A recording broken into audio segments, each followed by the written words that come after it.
Hello friends, welcome to CPC competition paper crackers में आपका हार्दिक स्वागत है। फ्रेंड्स, जो आज का हमारा टॉपिक है वो है सिटीजनशिप या नागरिकता।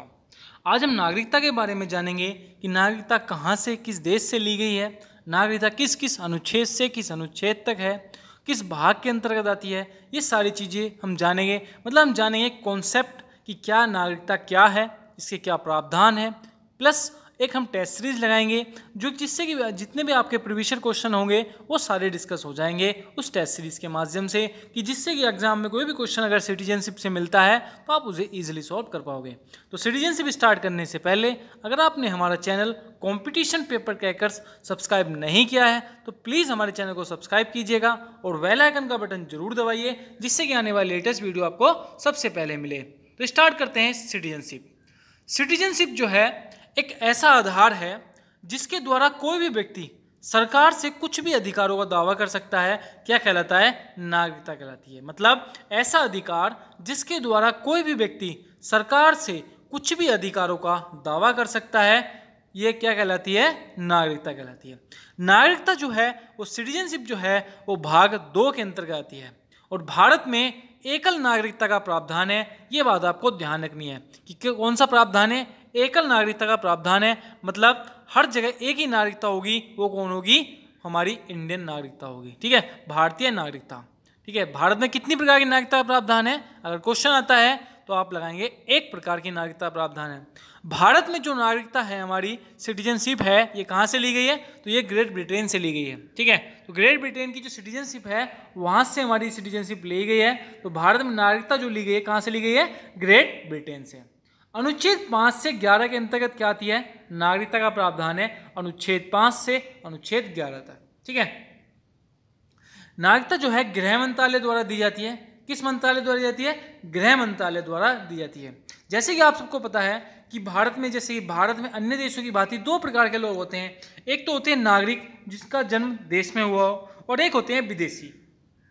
नागरिकता लोकतंत्र राज्य व्यवस्था को कानूनी प्रदान करता है तथा देश के कुछ निवासी जो हमारे जो सिटीजन्स होते हैं उन्हें कुछ कर्तव्य, विशेष अधिकार प्रदान करता है। जैसे कि वोट देने का अधिकार केवल किसको है? सिर्फ और सिर्फ नागरिक को है, विदेशी को नहीं है। 26 नवंबर 1949 को जब देश का संविधान जो था क्या हुआ? पूर्ण हुआ, मतलब अंगीकृत हुआ, तब अनुच्छेद 5 से 9 तक क्या हुआ? नागरिकता संबंधी जो प्रावधान थे वो लागू कर दिए गए।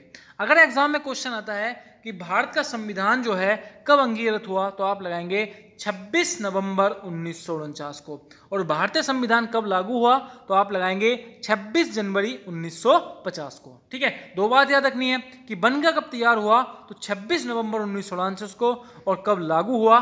26 जनवरी 1950 को। ठीक है, तो जैसे कि हम बात करते हैं अनुच्छेद 5 की। अनुच्छेद 5 में क्या है? संविधान के प्रारंभ पर नागरिकता। मतलब भारतीय संविधान के प्रारंभ में भारत के राज्य क्षेत्र में निवास करने वाले प्रत्येक व्यक्ति को क्या है? नागरिक माना जाएगा। मतलब जो भारत के राज्य क्षेत्र में जन्मा हो, जिसके माता पिता या ग्रैंडफादर या ग्रैंड मदर में से कोई भारतीय राज्य क्षेत्र में जन्मा हो, या भारत में कम से कम जो है 5 साल से राज्य क्षेत्र में उसके भारत के निवास कर रहा हो। क्या क्या?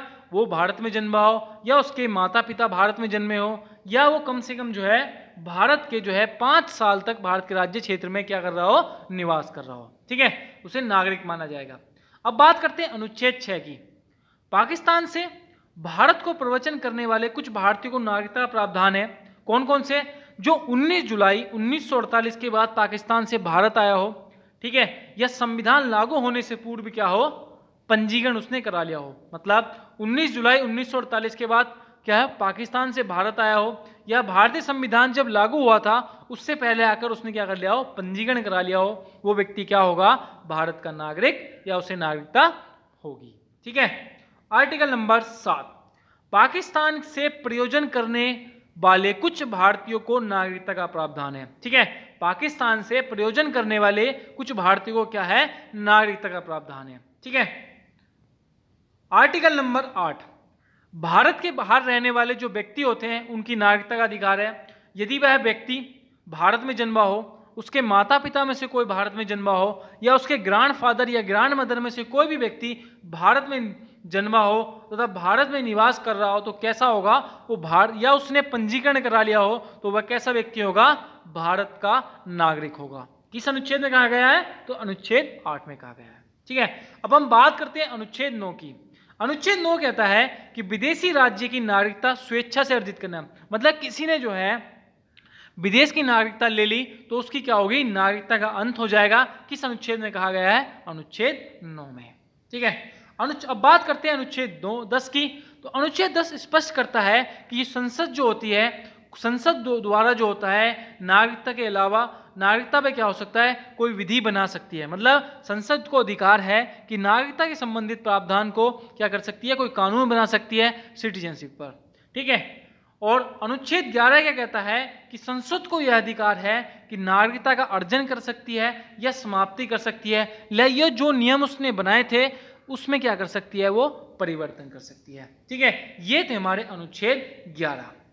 ठीक है, अब हम बात करते हैं नागरिकता अधिनियम की। नागरिकता अधिनियम क्या है, अनुच्छेद 11 द्वारा संसद ने एक नागरिकता अधिनियम 1955 बनाया, जिसमें क्या था, व्यक्ति की नागरिकता कैसे अर्जन करी जा सकती है, मतलब वो कैसे नागरिकता ले सकता है और कैसे वो नागरिकता समाप्त की जा सकती है, ये था इस नागरिकता अधिनियम 1955 में। तो नागरिकता के अर्जन की हम बात करते हैं तो पहली चीज है जन्म से।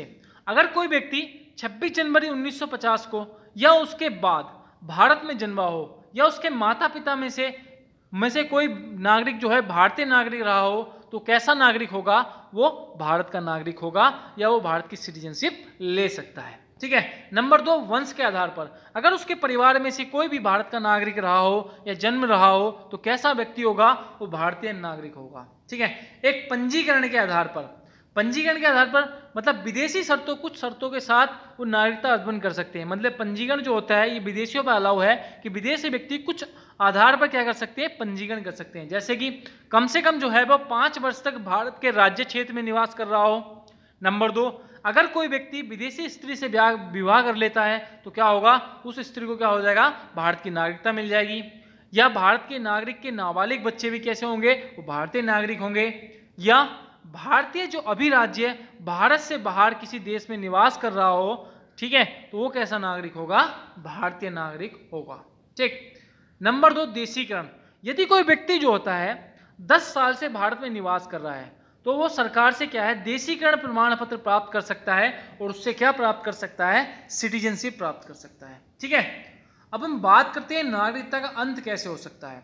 तो इसके लिए भी कुछ कानून बनाए गए हैं जिनसे क्या हो सकता है, व्यक्ति की नागरिकता का अंत हो सकता है। जैसे कि नंबर 1, अनुच्छेद 9 के अनुसार क्या होता है, किसी विदेशी राज्य की या किसी विदेशी कंट्री की क्या आप सिटीजनशिप ले लेते हो तो आपकी नागरिकता का अंत हो जाएगा। या स्वेच्छा से आप नागरिकता का परित्याग करते हो, या संसद द्वारा कोई ऐसा कानून बनाया जा सकता है जिससे कि आपकी नागरिकता का अंत हो सकता है।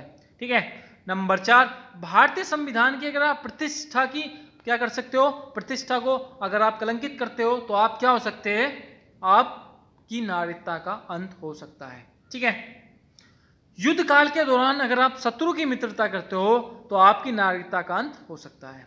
या गलत तरीके से या धोखे से अगर आप सिटीजनशिप लेते हो तो भी आपकी नागरिकता का अंत हो सकता है।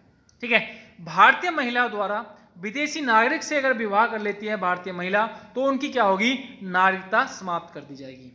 अगर कोई व्यक्ति लगातार 7 साल से क्या हो, भारत से बाहर हो और किसी को उसने इन्फॉर्म न किया हो, चाहे एम्बेसी को या भारत सरकार को, तब क्या होगा, उसकी नागरिकता समाप्त कर दी जाएगी। मतलब अगर कोई व्यक्ति 7 साल से बाहर हो तो उसकी नागरिकता जो है, सिटीजनशिप जो है, समाप्त कर दी जाएगी। ठीक, अब हम करेंगे टेस्ट सीरीज जो कि एग्जाम में क्वेश्चन पूछे गए हैं। पहला क्वेश्चन है जो एसएससी 2019 में पूछा गया था कि भारतीय संविधान में क्या है, नागरिकता का विवरण किस भाग में दिया गया है। तो सिटीजनशिप जो है, नागरिकता जो है, वो भाग 2 के अंतर्गत आती है। ठीक है, क्वेश्चन नंबर 2, भारत में एकल नागरिकता की अवधारणा कहाँ से अपनाई गई है।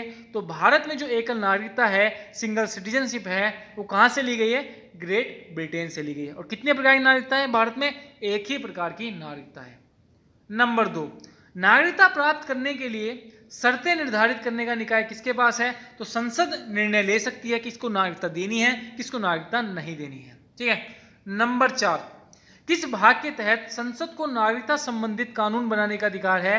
तो भाग 2 के अंतर्गत संविधान के भाग 2 के अंतर्गत क्या है, संसद को यह अधिकार है कि वो नागरिकता पर कानून बनाए। ठीक है। क्वेश्चन नंबर 5, यदि कोई व्यक्ति दूसरे देश की नागरिकता ग्रहण कर लेता है तो वह भारत का नागरिक होगा या नहीं? तो वो बिल्कुल भी भारत का नागरिक नहीं होगा अगर उसने दूसरे देश की नागरिकता ग्रहण कर ली हो। ठीक है। भारत में नागरिकों कितने प्रकार की नागरिकता प्रावधान है, तो वही क्वेश्चन को आप लगा लेना कि भारत में कितने प्रकार की नागरिकता प्रावधान है, तो एक प्रकार की नागरिकता प्रावधान है, एकल नागरिकता का प्रावधान है। ठीक है। क्वेश्चन नंबर 7, कितने वर्षों तक बाहर रहने पर भारतीय व्यक्ति की नागरिकता समाप्त हो सकती है? तो 7 वर्षों तक। अगर व्यक्ति कोई 7 वर्षों तक भारत रहता है तो उसकी नागरिकता समाप्त कर दी जाएगी।